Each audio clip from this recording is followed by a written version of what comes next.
Het Koninklijk Instituut voor de Tropen in Amsterdam kreeg onlangs bezoek van een Surinaamse folkloristische groep, die met name interesse toonde voor de aan Suriname gewijde afdeling van het museum. De groep, die in samenwerking met de Sticusa een tournee door Nederland maakte, draagt sinds 10 jaar de cultuur van de Surinaamse boslandbewoners naar buiten uit. Tijdens hun eerste bezoek aan ons land werd onder meer onder leiding van opperhoofd en medicijnman een Winti-dans, een offerdans aan de goden, uitgevoerd.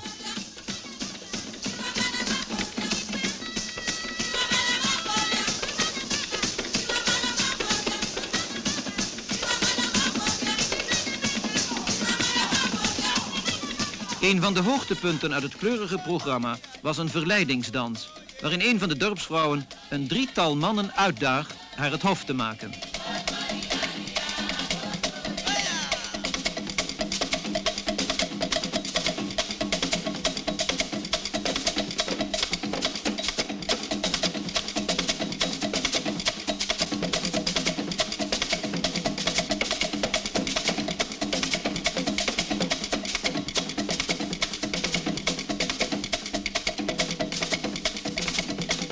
De Surinaamse folkloristische dans is door deze groep met succes in Nederland geïntroduceerd.